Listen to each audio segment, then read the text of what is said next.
They say what lies behind us and what lies before us are tiny matters compared to what lies within us. For me, what lay within was the unyielding hope of a better tomorrow. Dear listeners and courageous girls of Afghanistan, from thousands of stories that you have heard so far, today I will be sharing my life story and my journey with you, with hope that this will be a tiny light of phoenix to whoever wants to step forward and make a better tomorrow for themselves. My name is Wazhma Sayel, and I was born into a Pashtun family in Kunduz, a northeastern province of Afghanistan. Like millions of Afghans, my family was forced to flee during the civil war, seeking refuge in Peshawar, Pakistan. As a toddler, I didn't understand what being a refugee meant, but the hardships of this journey shaped the person I am today. I lived in Pakistan for almost 24 years, and it was a life in exile as an undocumented refugee. It was challenging to navigate my life. I began my early education in a Pakistani school, but after 5th grade, changes in law barred Afghan refugees from attending regular schools. I had to leave my friends and join an Afghan refugee school, which named Bibi Aisha Siddiqa, where I studied up to 12th grade. Fortunately, I had an incredible supportive family who encouraged me to reach my fullest potential. During high school, my mother was my biggest cheerleader, even allowing me to study English in a co-educational environment, a rarity for Afghan girls at that time. I became the first girl in my family to break the norm and attend mixed classes with boys. However, this choice wasn't without consequences. I faced intense backlash from outsiders who accused me of disrespecting Afghan cultural values. And they were all my own relatives, my very close relatives. While I was fortunate to have a supportive family that encouraged me to dream of university education in Peshawar, Pakistan, financial struggles made it impossible for me to pursue my ambition of becoming a doctor. Like millions of Afghan girls, I was also one of them who wanted to become a doctor. My family couldn't, by the way, afford the cost of higher education, so I began working part-time jobs. At a very early age of 18, with bare minimum English skills that I had, I secured my first job as an interpreter for UNHCR in Peshawar. After 8 months of work, the dream of higher education resurfaced again, and I saved every penny to enroll in my first year of college. However, the financial burden struck again. Afghan refugees in Pakistan were not allowed to attend governmental colleges without paying higher fees at private institutions. Fees I simply couldn't afford, and almost after 3 attempts of continuous struggles, I had to leave this wish, and I had to let go of my dream of becoming a doctor. And instead, I shifted my focus to building a career through hard work and resilience. Between 2005 and 2009, I worked as an English language teacher for primary and secondary school children. The experience gave me the courage to establish the Sunrise English Language Institute, the first initiative of its kind led by an Afghan female teacher for Afghan refugees. The institute became a safe space for Afghan girls who were often denied education due to family restrictions or financial struggles. Families trusted me to teach their girls, giving them the opportunity to learn not only English, but also essential skills in writing, communication, and self expression.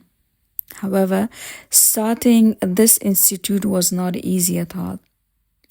I was labeled a rebel, accused of challenging the traditional norms of Pashtunwali and Afghan culture.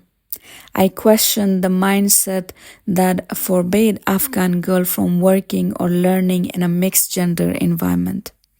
I pushed against cultural expectations that defined a woman's piety by her silence and submission.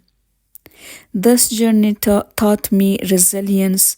Living as a refugee and working to educate Afghan girls was more than survival. It was a fight. I would say it was a constant fight to empower those who had lost the courage to stand for themselves. And building Sunrise English Language Institute was actually a labor of love, something that I poured my heart and soul into. I soon found myself at a crossroad, by the way. An unexpected opportunity presented itself that was really difficult for me to deny.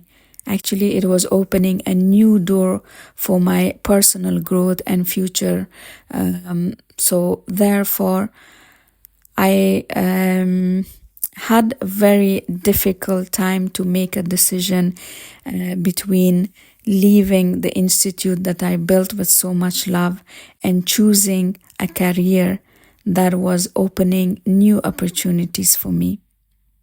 So ultimately, I had to make a choice to stay and hold on to the comfort of what I had built, or to step into the unknown, trusting that this new path would allow me to serve my community in greater ways. So in 2009, I was presented with a unique opportunity to work at the Swedish Embassy in Islamabad, Pakistan. Armed with the skills I had gained, I decided to challenge myself and embrace a new transition this time. Traveling alone, yes. Traveling alone to a new city and starting life as an independent young woman. Leaving teaching and stepping into a professional role was not an easy decision at all. However, every step forward wasn't just for me. It was for every girl who looked up to me, those who lacked the opportunity or permission to pursue their own dreams. This journey became my mission, to be an example, first for my siblings and cousins, and then for other Afghan girls. I wanted to show them that boundaries could be broken and aspirations achieved, even in the face of immense societal and cultural barriers. So I worked almost like 4.5 years at the Swedish Embassy, learned a lot, built myself both professionally and on a personal ground as well. But in November 2014, the political tensions between Pakistan and Afghanistan once again reminded me of the fragile reality of being a refugee. Life became increasingly difficult for Afghan refugees during 2014, and I was not spared. I lost my job due to political reasons, and survival became a daily struggle.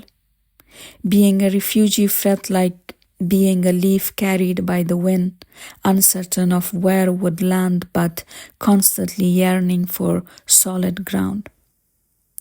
Faced with growing instability, I made one of the hardest decisions of my life. And that was to leave Pakistan and seek a better future in Sweden. It wasn't just about me. It was about creating a secure life for future generations. My heart was filled with fear of the unknown, yet I carried the hope that in Europe I would get the opportunity to once again pursue the left education that I was not able to continue in Pakistan. And I believe that I would finally have an equal opportunity, which I couldn't had in Pakistan. So with both fear and hope, I choose to become a refugee once more, this time in Sweden. In 2015, I sought asylum in Sweden, and it took me a year to obtain legal documents and the protection of the law. Starting from scratch was really difficult, but it gave me the chance to reclaim my education. Within just 4.5 years, I earned both a bachelor's and a master's degree. So in 2021, with a master's in political science, I graduated. When I held my degree, it wasn't just my name on the certificate. It symbolized the hopes of every girl in my hometown, the prayers of my mother, and the courage I drew from the women who came before me. But my journey didn't end there. Since then, I have dedicated myself to advocacy, campaigns, and academic work, focusing on Afghanistan's political issues and the fight for women's rights.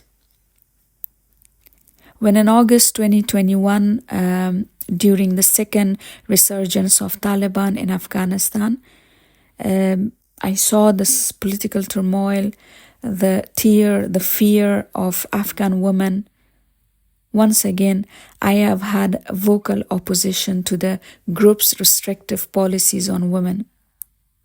I participated in many campaigns such as Do Not Touch My Clothes and advocacy events in EU Parliament. I took part also in different seminars, workshops in several EU states and on international podcasts and on different debates, spreading the awareness and highlighting the importance of preserving Afghan women's identity and cultural heritage, rejecting the oppressive practices of the Taliban. This all came with the stories that I was watching on daily basis, the pain that I was feeling sitting far away. Though I was working in one of the prestigious governmental positions in Sweden that I always wanted to work with. However, the pain of being away from my homeland and the restrictive environment of my homeland for Afghan diasporas like me was very painful. Like I wanted to work and share my experience, my knowledge that I gained throughout my life with the other girls in my country. But that was not easy. And it was made more difficult after the August 2021. And it felt that we are losing our identity day by day. For me, it is always very difficult to reflect and speak about Afghanistan. It has been 3 years since we lost our freedom. And whenever I'm speaking and I'm reflecting on what has happened, how on daily basis our girls are suffering, crying, and shedding tears for their basic right, which is education, that makes me very emotional. And it is highly painful to even talk about it.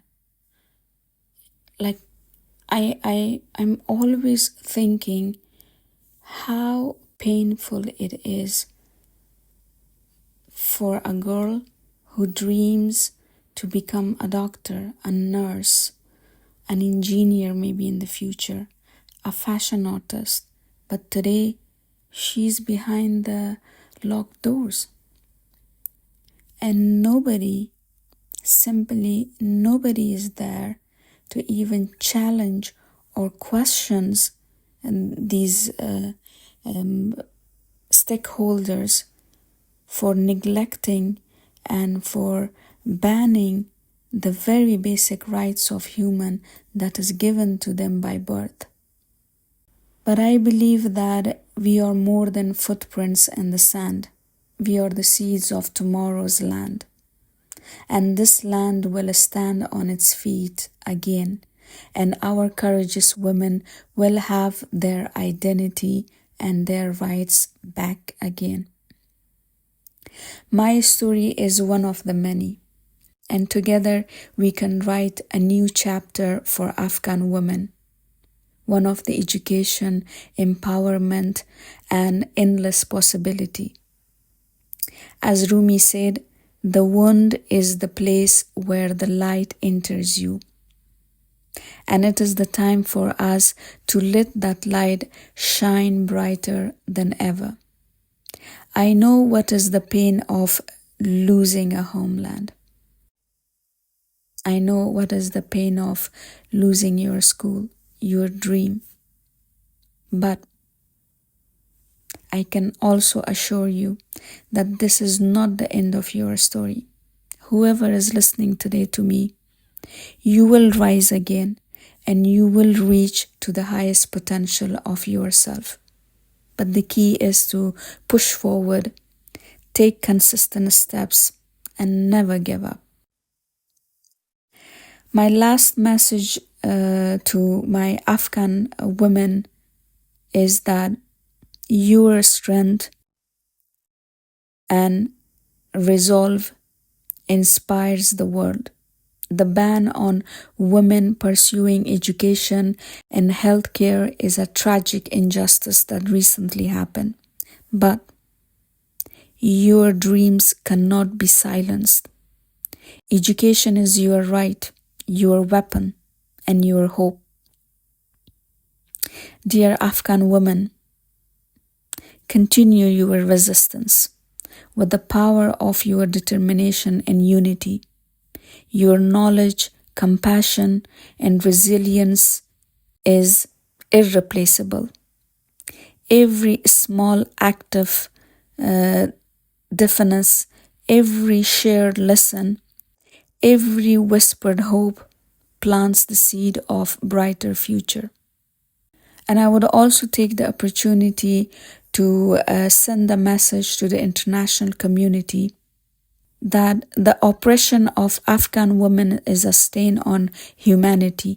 We must act, not just with words, but with concrete support and action.